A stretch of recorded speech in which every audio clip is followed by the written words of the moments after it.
Hi guys, it's Oyen. Welcome back to my channel. So baby, I'm going to be talking about my experience so far in Nigeria. Ding ding ding. Yeah, without further ado, let's get into the video. When I first got out of the airport and I was looking around, I was like, piece of cake, piece of pie.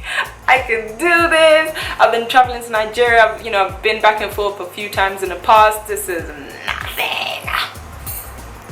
Then reality hit. So the first thing I had to do was just sit myself down and I had to readjust my thinking.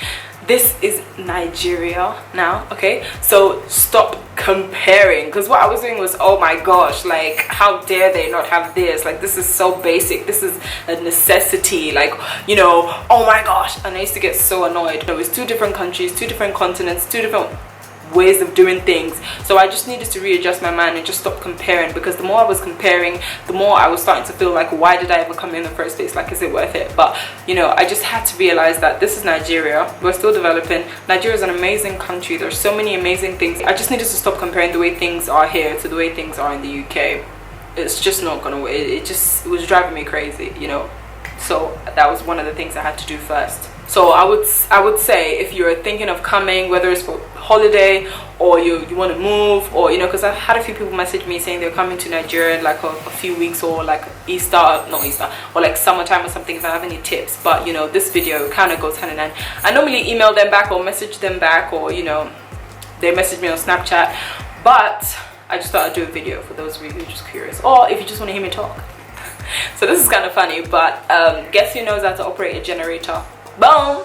Okay, because in Nigeria we have limited light supply. We don't have light 24/7, so we have a generator, obviously, to for backup electricity and stuff like that. So before I got married, obviously I was staying with my mom, and it was just us two. So obviously I'm not gonna let her go outside and start struggling trying to turn the generator on. So I had to learn how to turn on the generator. At first I was like, oh my goodness, come back in the house smelling like petrol. But obviously I had to do it. I couldn't let her do it. So I know how to operate a generator now. And survival skills. Moving on. I find it really hard to maintain a healthy diet, because when I was in the UK, I was eating salads, and everything was low fat this or no fat that, or low sugar this or stuff like that. And I was on a healthy track. But here I'm still drinking a lot of water, obviously, but when there's puff and Fanta and greasy food everywhere just calling my name, I find it so hard to maintain that salad diet. Because first of all, I can't remember the last time I had a salad. Okay, maybe when I went to Hard Rock a few weeks ago, but still, that was just one plate. I used to eat salads on a regular basis and fruits and stuff like that, but here I'm just filling my face with puff and just unhealthy greasy stuff that I really need to stop. But I find it really hard to maintain a healthy diet here, because all the unhealthy stuff is so easy to access, but the healthy stuff you have to go into ShopRite and look. So it's kind of like a task, but I'll get the hang of it soon. Okay, so I wanted to talk about mosquitoes for a second. Some twat of a doctor actually had the nerve to be like, oh, you're going into malaria zone. Excuse me? It's not as as people think it is. When I go outside, I have a scarf wrapped around me, so that minimizes the bitation. Not every time that you get bitten you're gonna get sick. That's just it. People feel like once you get bitten, oh my god, I'm gonna die.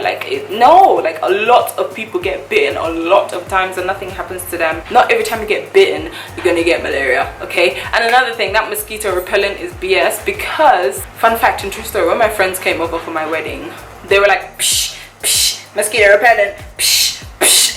So anytime any one of them would spray it, they would still get bitten, and those who didn't spray it did not get bitten. I was just looking at them like, guys, I think that mosquito repellent is actually attracting them, so you need to chill. And then when they didn't spray it, they didn't get bitten. If you get bitten, you're not gonna die. I'm just saying. Okay, let's shift gears and go to beauty for a second, because that was one of the things that, I'm not gonna lie, I was kind of a bit not paranoid, I was kind of anxious about, and oh my gosh, obviously I'm used to the UK brands and stuff like that. What if they don't have the beauty products and even makeup products that I'm used to? Obviously I knew there was MAC here, but I just didn't know what else was here. But I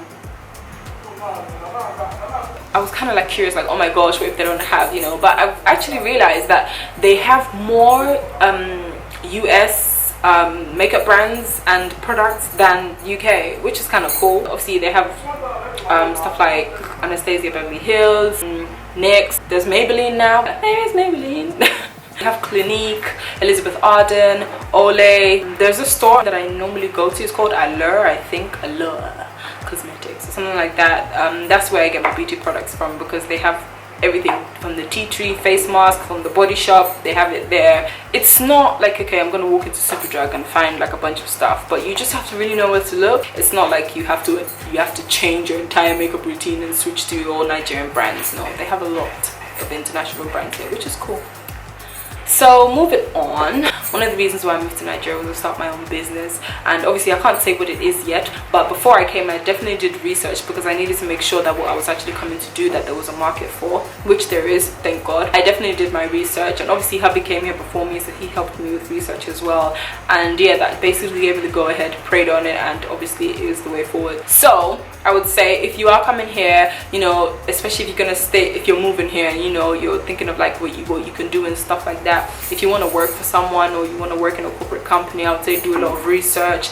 Or if you want to start your own business, again, do a lot of research. Just make sure you know that, you know, there's a market for what you want to do. You know, it would help a lot if you have links here, you know, if you have people that would do research for you, or you have people that would introduce you to different people. It would help a lot. Just make sure that you have a solid plan of what you want to do, and you'd be cool.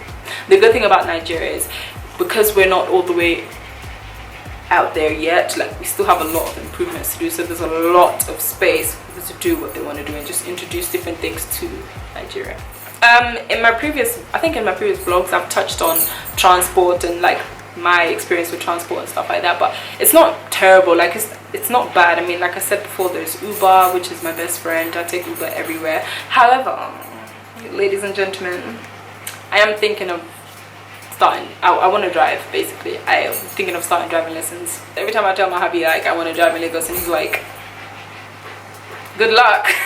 Because he's like, I want to stop driving, but you know, I want to have that experience driving Lagos. I'm not saying I'm going to drive everywhere, but I still need to know how to drive, so I'm going to learn. Can I just say, there's a place where they sell everything that you can dream about, you know, from, how do you say, home decor to clothes to shoes to everything you can think of. And that place is called Lagos Market. Okay, the first time I was told about Lagos Market, I was like, skirt, what?